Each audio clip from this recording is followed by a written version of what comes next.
Welcome everybody. It's going to be an absolutely marvellous debate tonight.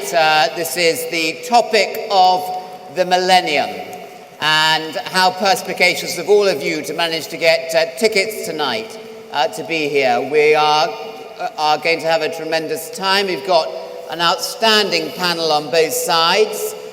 We have a tremendous motion. We have a wonderful audience. And you've managed to brave your way through hellish weather. Sorry, I can't say that, can I? That's compromising my neutrality. But let's get straight on. And we're going to start with Richard Harris. Richard Harris, former Bishop of Oxford. Richard.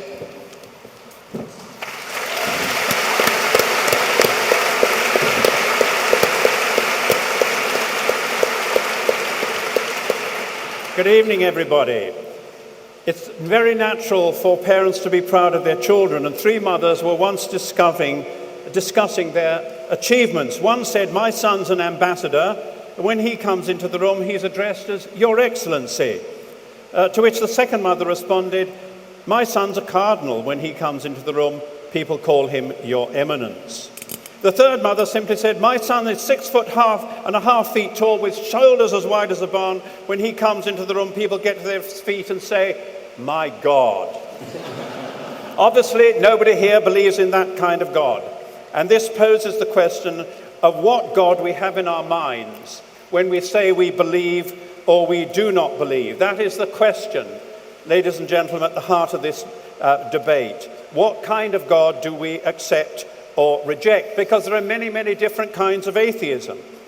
So let me begin by emphasizing that I understand all too well and have the deepest respect for certain forms of atheism. The atheism of Camus in La Peste or Ivan Dostoevsky in The Brothers Karamazov haunts and challenges believers, perhaps even more than unbelievers. That kind of atheism is an all too plausible view of the universe. But what we're dealing with this evening is what has been termed the new atheism, associated particularly with its attack dogs, Daniel Dennett, Christopher Hitchens, and very sadly from my point of view, my friend Richard Dawkins, who writes such wonderfully inspiring books on science. So it is not atheism as such which is being debated this evening, which in some forms I very deeply respect, but this new atheism that is the new fundamentalism. Now, I would suggest that fundamentalism has four main characteristics.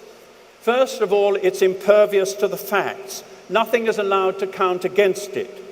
Creationism, the belief that the world was created in a very short time, as it were, ready made, is denied by every possible branch of science, cosmology, paleontology, geology, etc., etc. But apparently the combined results of all these scientific disciplines refuses to shift the creationists. But fundamentalism doesn't only take a religious form. It took a political form in Soviet-style communism, and I think we'll all be aware of that, so I'm not going to elaborate it. Now, it seems to me that the new atheism has this feature of fundamentalism, is that it simply does not allow the strong case, to count in any way at all. It ignores the fact that the greatest philosophers in Western society down the ages for 2,000 years or more have either been religious believers or have had a philosophy which points to religious belief. They simply do not take that into account. They ignore the fact that the great inspiration behind Western art over countless centuries has been the Christian faith, and it continues to be so. The two poets universally regarded as the greatest poets of the 20th century, T.S. Eliot and W.H. Auden, were both serious Christians. Today you could count half a dozen or more of the world's greatest composers who are passionate about the Christian inspiration of their music. James Macmillan, Arvo Pärt, John Tavener, to just mention three. But all this, the new fundamentalists simply seem to block out of their minds altogether and don't let it count against them. And this leads to the second feature of fundamentalism. It always picks on the weakest points in another person's arguments. But is it not true that if you're really confident of your case, you face the opponent's strongest argument? You don't simply always focus on their weakest arguments. And then thirdly, this points to the kind of God which is so often criticized. Many of you will have read Philip Pullman's wonderful, wonderful book, The Dark Materials. But can you remember the kind of God that is pictured in that?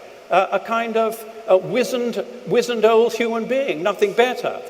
And as a young child said once when they read that book, I never believed in that kind of God, and nor do Christian believers.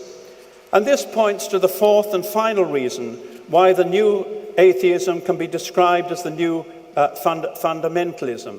And that is, it focuses only on the kind of God in whom creationists believe. It looks as though religious fundamentalism and atheistic fundamentalism need each other and feed on each other. What would happen if they actually moved away from a focus upon that creationist God, upon what you might call the God of classical Christian theism?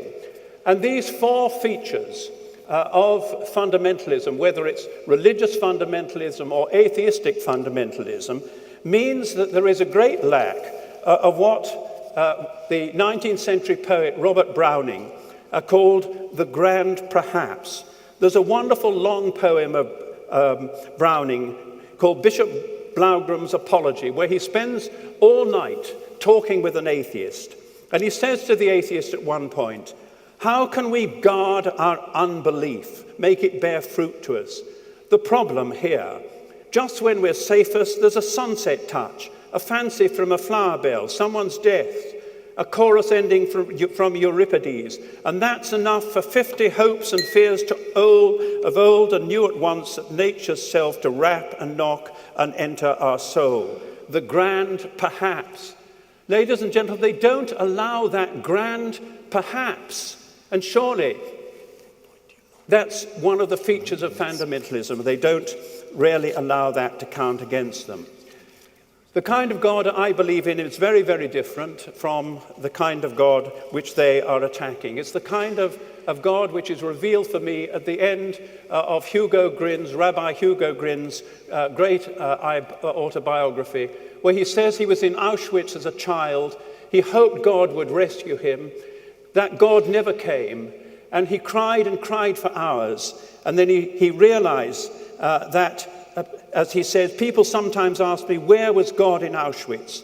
I believe that God was there himself, he said, violated and blasphemed. The real question is, where was man in Auschwitz? So I suggest that the heart of this debate is the kind of God we do believe in or do not believe in. Thank you very much indeed.